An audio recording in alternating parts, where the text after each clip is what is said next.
Hello and welcome. My name is Alan, and we are back with more Greek mythology. This is supposed to be Thursday's video. Yes, I am behind again. Want to fight about it? Not me. I don't care. Anyway, yeah, we were reading on Odysseus's return. And we kind of left off there. But with that, let's hop it back into this. Then they could make sense, and then they could take their ease.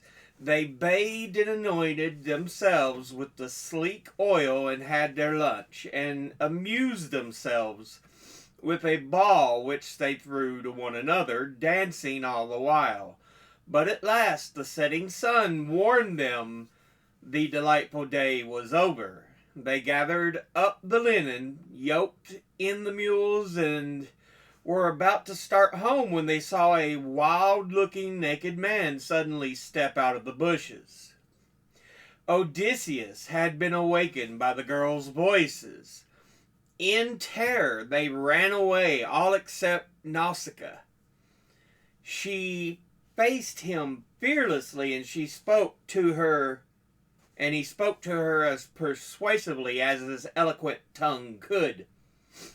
I am a suppliant at your knees, O queen, he said, but whether you are mortal or divine, I cannot tell. Never anywhere have I set eyes on such a one. I wonder as I look at you. Be gracious to your suppliant, a shipwrecked man, friendless and helpless, without a rag to cover him. Nausicaa answered him kindly. She told him where he was, and that the people of the country were kind to luckless wanderers. The king, her father, would receive him with all courteous hospitality. She summoned the frightened maids and bade them give the stranger the oil so that he could cleanse himself, and find for him a mantle and a tunic. They waited until he bathed and dressed. Then all set forth for the city. Before they reached Nausicaa's home, however, that discreet maiden directed Odysseus to fall back and let her and the girls go on alone. People's tongues are so ill-natured, she said. If they saw a handsome man like you with me, they would be hinting at all sorts of things. And you can easily find my father's house. It is so much the most splendid. Enter boldly and go straight to my mother, who will be spinning at the hearth. What my mother says my father will do. Odysseus agreed at once. He admired her good sense and followed her directions exactly. Entering the house, he strode through the hall to the hearth and sank down before the queen, clasping her knees and praying for her help. The king quickly raised him and bade him sit at table and take his fill of food and drink without fear. Whoever he was and wherever his home, he could rest assured that they would arrange to send him there in one of their ships. It was now the time for sleep, but in the morning he could tell them his name and how he made his way to them. So they slept through the night, Odysseus blissfully on a couch warm and soft as he had not known since he left Calypso's isle. The next day, in the presence of the Phaeacian chiefs, he told the story of his 10 years' wandering. He began with the departure from Troy and the storm that struck the fleet. He and his ships were driven across the sea for 9 days. On the 10th they made the land of the Lotus Eaters and put in there. But wary though they were and in need of refreshment, they were forced to leave quickly. The inhabitants met them with kindness and gave them their flour food to eat. But those who tasted it, only a few, fortunately, lost their longing for home. They wanted only to dwell in the Lotus land and let the memory of all that had been fade from their minds. Odysseus had to drag them on shipboard and chain them there. They wept, so great was their desire to stay, tasting forever the honey-sweet flowers. Their next adventure was with the Cyclops Polyphemus, a full account of which is given in Part 1, Chapter 4. They lost a number of their comrades at his hands, and what was even worse, made Poseidon, who was Polyphemus's father, so angry that he swore Odysseus should reach his own country again only after long misery and when he had lost all his men. For these 10 years his anger had followed him over the sea. From the Cyclops island they came to a country of the winds, ruled over by King Aeolus. Zeus had made him keeper of the winds to still them or arouse them at his will. Aeolus received them hospitably, and when they left, gave Odysseus as a parting gift a leather sack into which he had put all the storm winds. It was so tightly fastened that not the very least puff of any wind that spells danger for a ship could leak out. In this excellent situation, sailors, Odysseus's crew managed to bring them all near to death.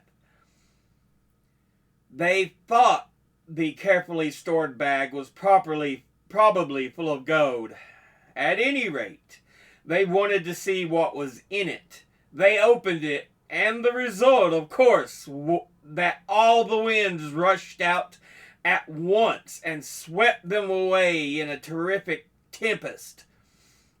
Finally, after days of danger, they saw land, but they had better have stayed on the stormy sea, for it was the country of Laestrigons, the people of gigantic size and cannibals too.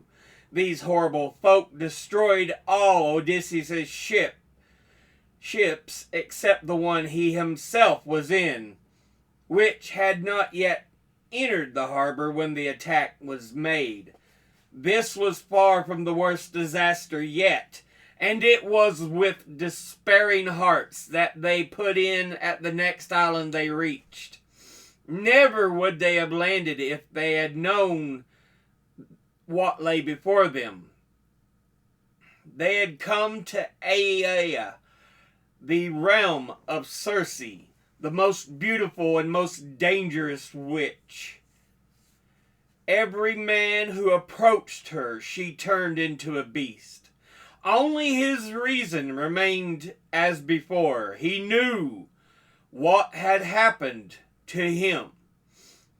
She enticed into her house the party Odysseus dispatched to spy out the land, and there she changed them into swine. She pinned them in a sty and gave them acorns to eat. They ate them. They were swine. Yet inside they were men, aware of their vile state, but completely in her power. Luckily for Odysseus, one of the party had been too cautious to enter the house. He watched what happened and fled in horror back to the ship.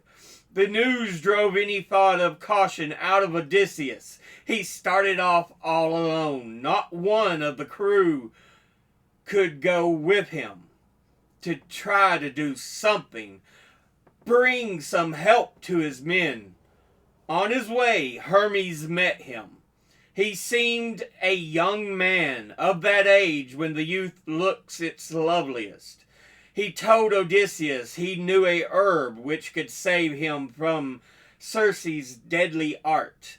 With it he could taste anything she gave him and suffer no harm.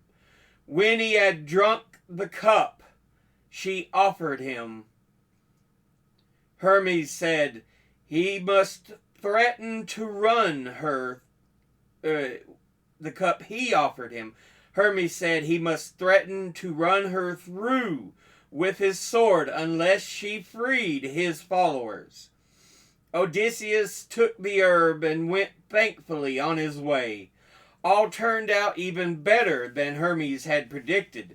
When Circe had used on Odysseus the magic which had always hitherto been successful, and to her amazement saw him stand unchanged before her, she so marveled at the man who could resist her enchantment that she loved him.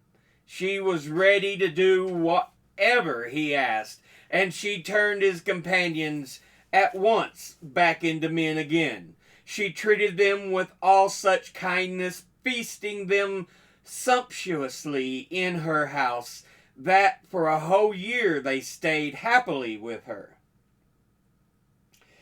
When at last they felt that the time had come to depart, she used her magical knowledge for them.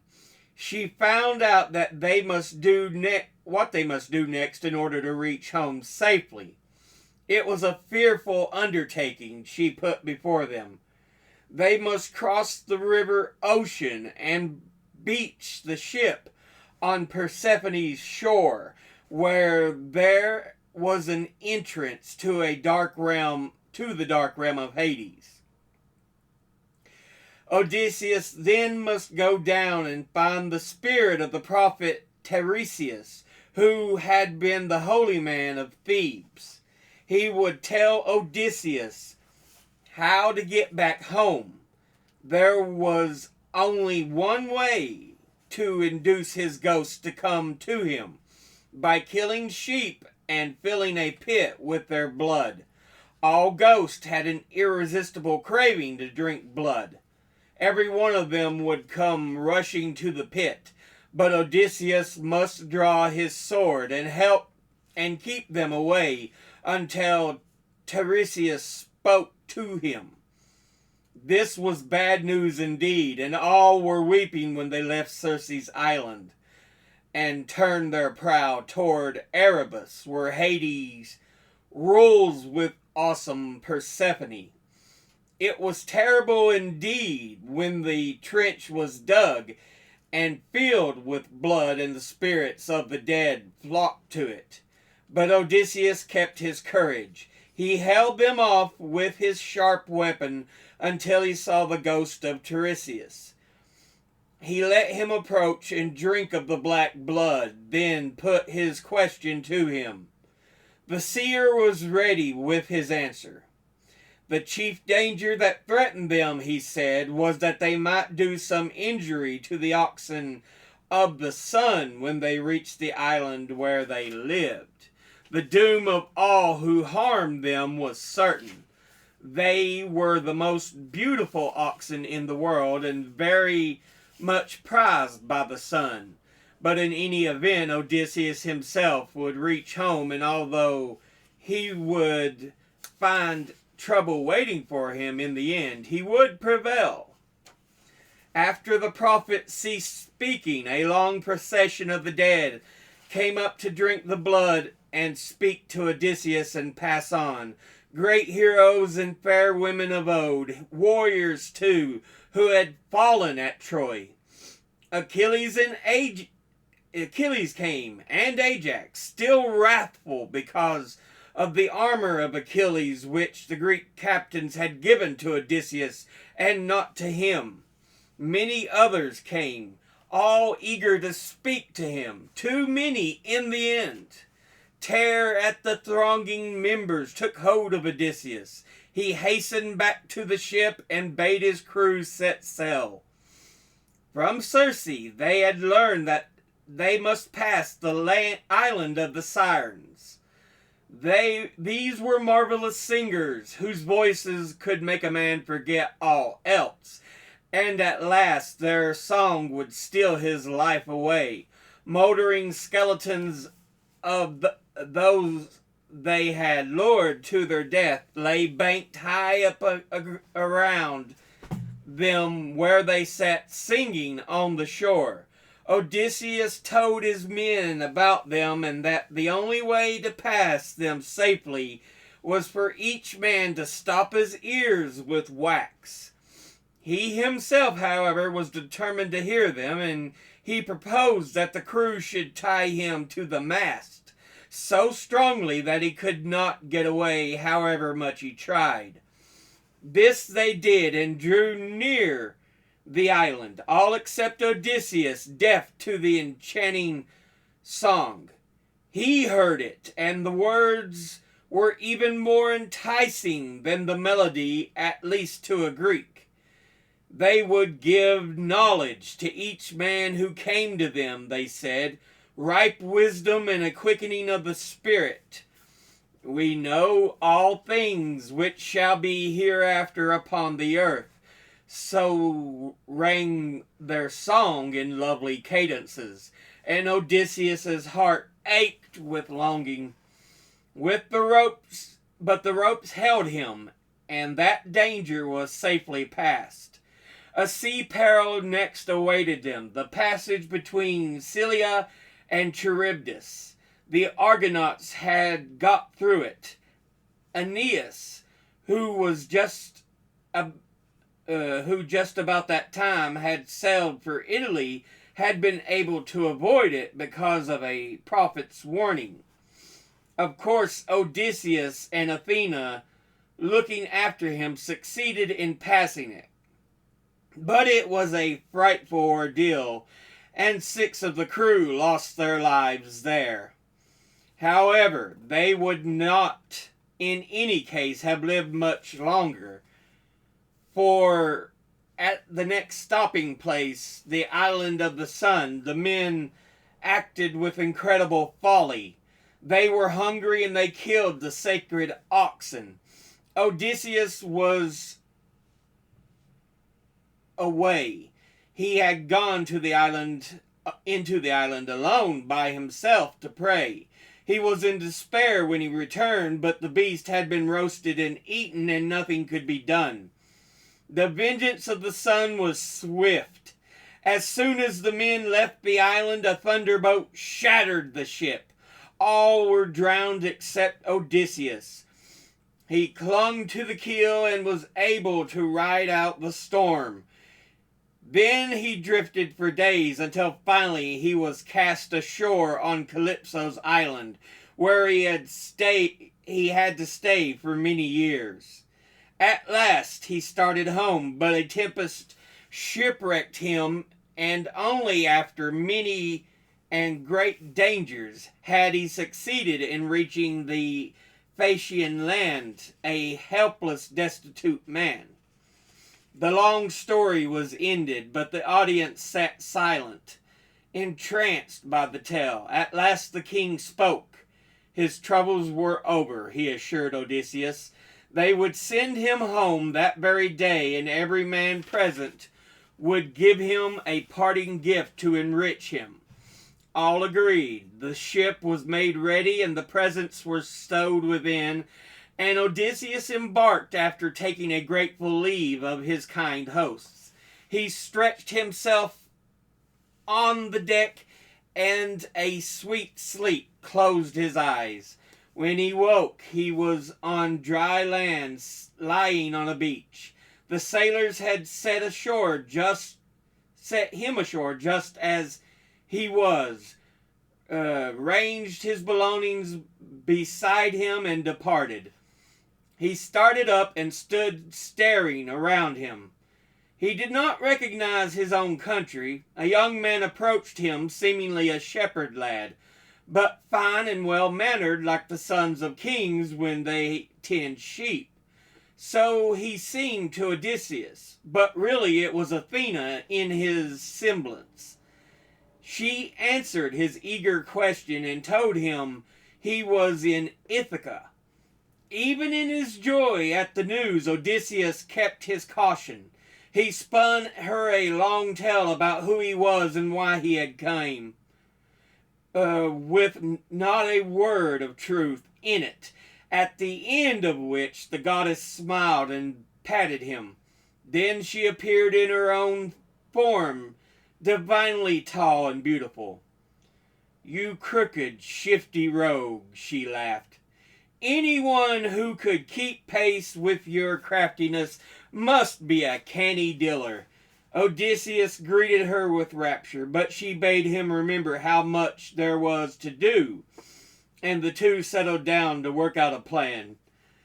Athena told him how things were in his house and promised she would help him clear it of the suitors.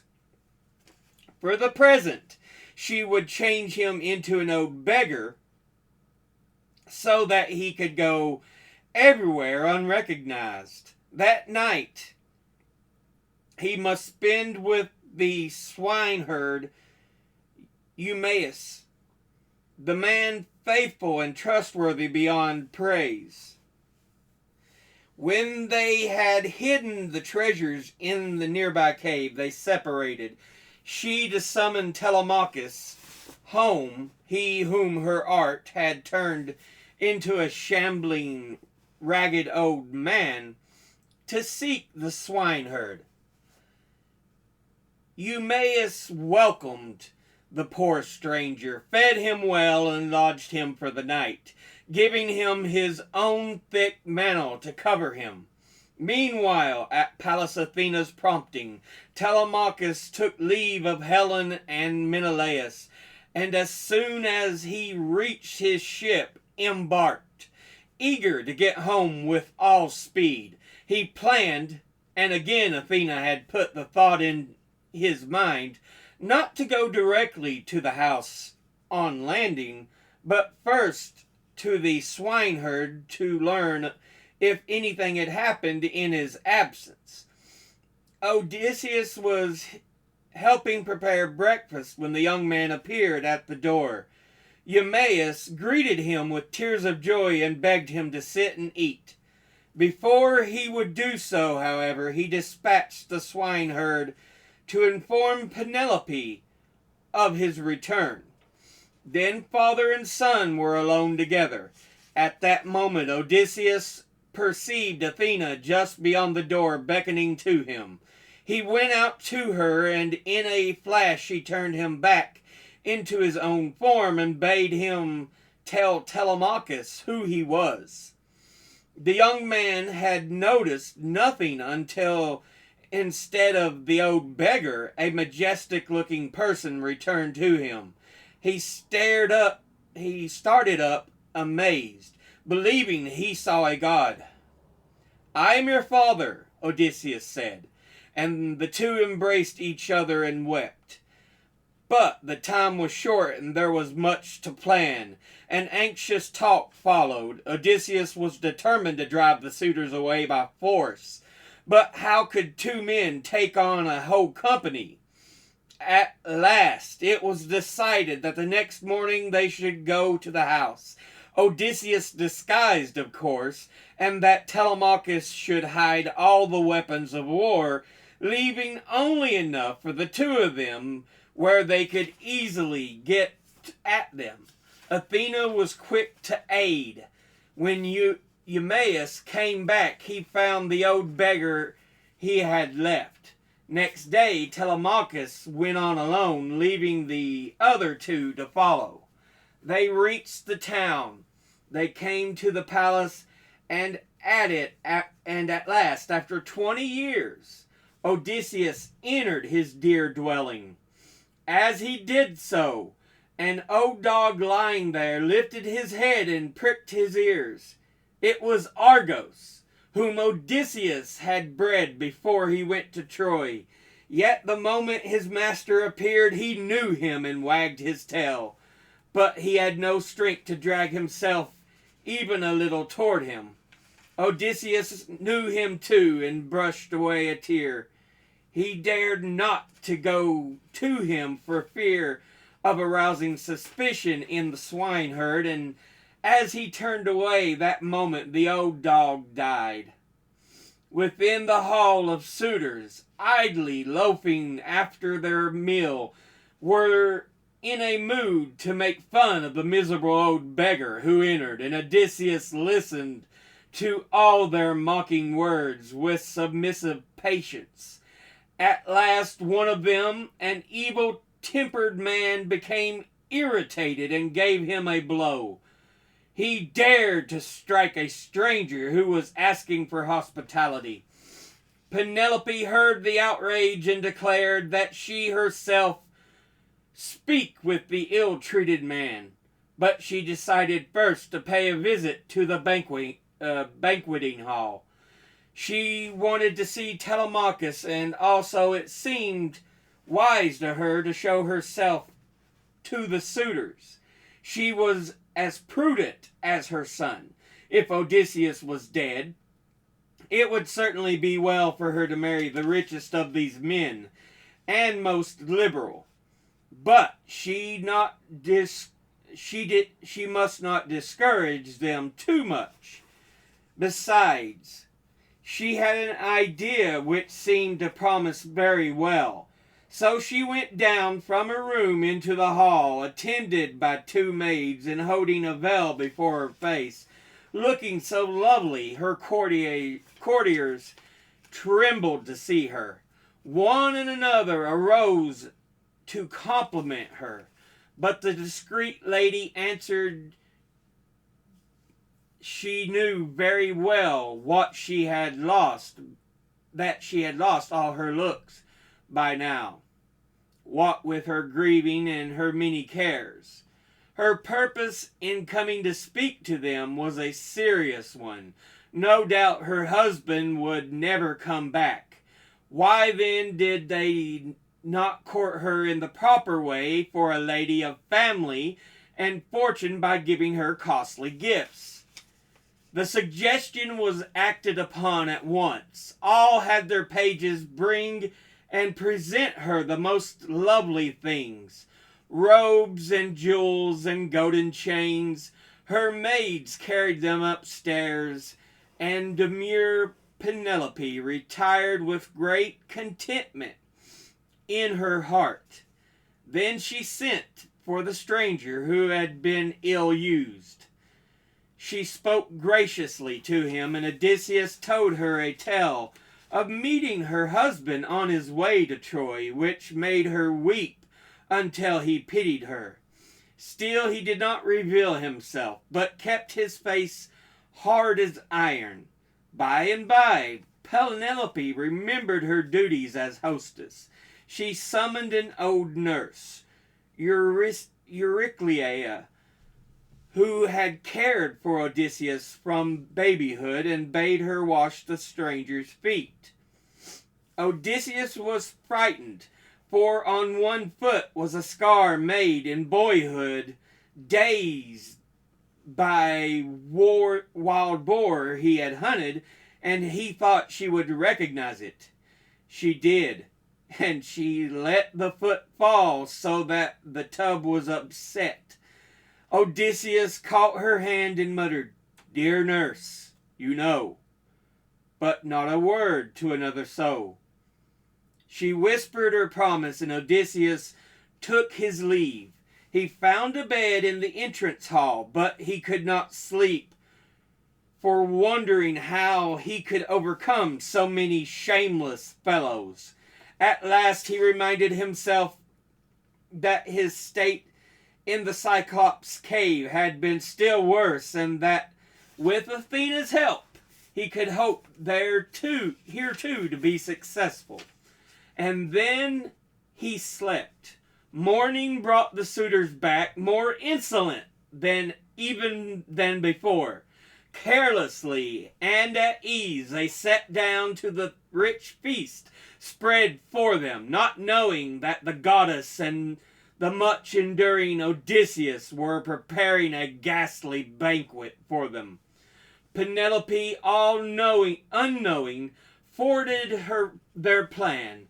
During the night she had made one of her own. When morning came, she went to her store chamber where among many treasures was a great bow and quiver full of arrows. They belonged to Odysseus, and no hand but his had ever strung the bow or used it. Carrying them herself, she ascended to where the suitors were gathered. "Hear me, my lords," she said. "I set before you the bow of godlike Odysseus, he who strings the bow and shoots an arrow straight through the 12 rings in a line. I will take as my husband." Telemachus instantly saw how this could be turned to their advantage, and he was quick to play up to her. "Come on, all suitors," he cried. "No holding back or excuses. But stay, I will try first and see if I am man enough to bear my father's arms." With this, he set the rings in order, placing them exactly in line. Then he took the bow and did his utmost to string it. Perhaps he might in the end have succeeded if Odysseus had not signed to him to give up. After him, the others, one by one, took their turn, but the bow was too stiff. The strongest could not bend it even a little. Certain that no one would be successful, Odysseus left the contest and stepped out into the courtyard where the swineherd was talking to the keeper of the cattle, a fellow as trustworthy as himself. He needed their help, and he told them who he was. As proof, he showed them the scar on his foot, which in other years they had both seen many a time. They recognized it and burst out weeping for joy. But Odysseus hushed them quickly. "None of that now," he said. "Listen to what I want of you. Do you, Eumaeus, find some way to put the bow and arrows into my hand. Then see that the women's quarters are closed so that no one can enter. And you, O herder of cattle, must shut and bar the gates of the court here." He turned back to the hall, and the two following him. When they entered, the last suitor to make the trial had just failed. Odysseus said, "Pass me the bow and let me see if the strength I once had is still mine." An angry clamor broke out at the words. "A beggarly foreigner should never touch the bow," they cried. But Telemachus spoke sternly to them. It was for him, not them, to say who should handle the bow, and he bade Eumaeus to give it to Odysseus. All watched intently as he took it and examined it. Then, with effortless ease, as a skilled musician fits a bit of catgut to his lyre, he bent the bow and strung it. He notched an arrow to the string and drew, and not moving from his seat, he sent it straight through the 12 rings. The next instant, with one leap, he was at the door, and Telemachus was beside him. At last, he cried in a great voice, and he shot an arrow. It found its mark. One of the suitors fell dying up to the floor. The others sprang up in horror. Their weapons, where were they? None was to be seen, and Odysseus was shooting steadily. As each arrow whistled through the hall, a man fell dead. Telemachus, on guard with his long spear, kept the crowd back so that they could not rush out through the door, either to escape or to attack Odysseus from the rear. They made an easy target, gathered there together, and as long as the supply of arrows held out, they were slaughtered without a chance to defend themselves. Even the arrows gone, they fared little better, for Athena had now come to take part in the great deeds being done, and she made each attempt to reach Odysseus miscarry. But his flashing spear never missed its stroke, and the dreadful sound of cracking skulls was heard, and the floor flowed with blood. At last only two of that roistering, impudent band were left, the priest of the suitors and their bard. Both of them cried for mercy, but the priest, clasping Odysseus's knees in his agony of supplication, met with none. The hero's sword ran him through, and he died in the midst of his prayer. The bard was fortunate. Odysseus shrank from killing such a man, taught by the gods to sing divinely, and he spared him for further song. The battle, slaughter, rather, was ended. The old nurse Euryclea and her maids were summoned to cleanse the place and restore all to order. They surrounded Odysseus, weeping and laughing and welcoming him home, until they stirred within his own heart the desire to weep. At last they set to work, but Euryclea climbed the stairs to her mistress's chamber. She stood by the bed. "Awake, my dear," she said, "for Odysseus has come home, and all the suitors are dead." "Oh, crazy old woman," Penelope complained, "and I was sleeping so sweetly. Off with you, and be glad you are not smartly slapped, as anyone else would have been who waked me." But Euryclea persisted. "Indeed, indeed, Odysseus is here. He showed me the scar. It was his very self." Still Penelope could not believe her. She hurried down the hall to see with her own eyes. A man, tall and princely looking, was sitting by the hearth where the firelight fell full on him. She sat down opposite him and looked at him in silence. She was bewildered. At one moment she seemed to recognize him, the next he was a stranger to her. Telemachus cried out at her, "Mother, mother, oh cruel! What other woman would hold herself aloof when her man came home after 20 years? "My son," she answered, "I have no strength to move. If this is in truth Odysseus, then we too have ways of knowing each other." At this Odysseus smiled and bade Telemachus leave her alone. "We will find each other, but presently," he said. And the well-ordered hall was filled with rejoicing. The minstrel drew sweet sounds from his lyre and waked in all the longing for a dance. Gaily they trod a measure, men and fair-robed women, till the great house around them rang with their footfalls. For Odysseus, at last, after wandering, had come home, and every heart was glad. So yeah, that ends the Odyssey, the return of Odysseus to the island of Ithaca.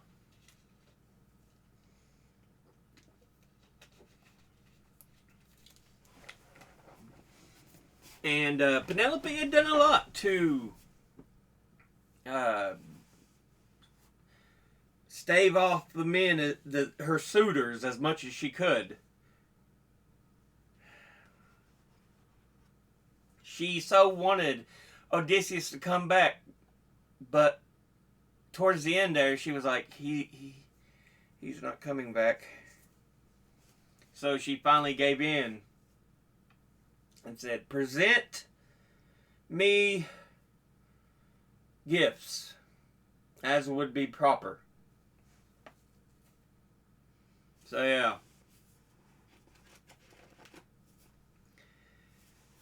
And then Odysseus' son, Telemachus, he was like, we're going to have a contest first.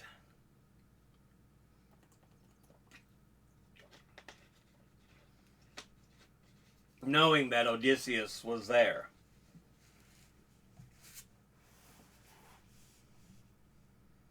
Earlier, we hear the story of everything that happened before he arrived at Calypso's island, because that's where what we were reading started at, Calypso's island. So there was a lot.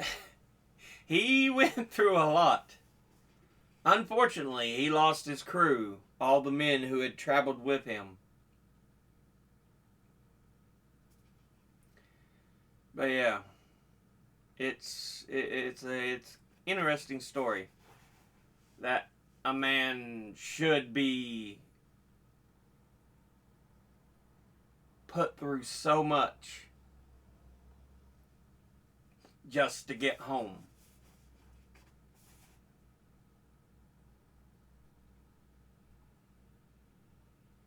So it was it was interesting.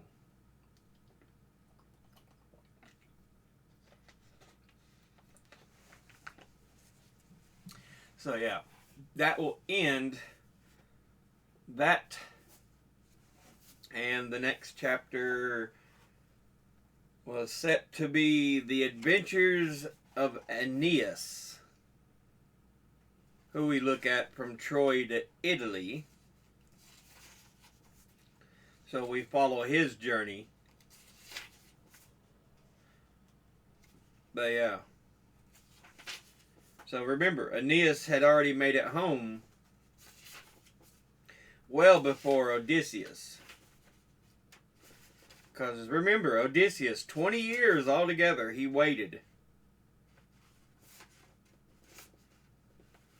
20 years. So if he had left, say, in his late 20s, and his wife was mid-20s, they were both well into their 40s by the time they were reunited.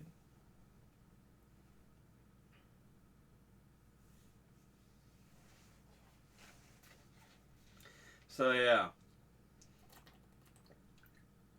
Hell, if it was their 30s when all this started, they'd be in their 50s. So yeah.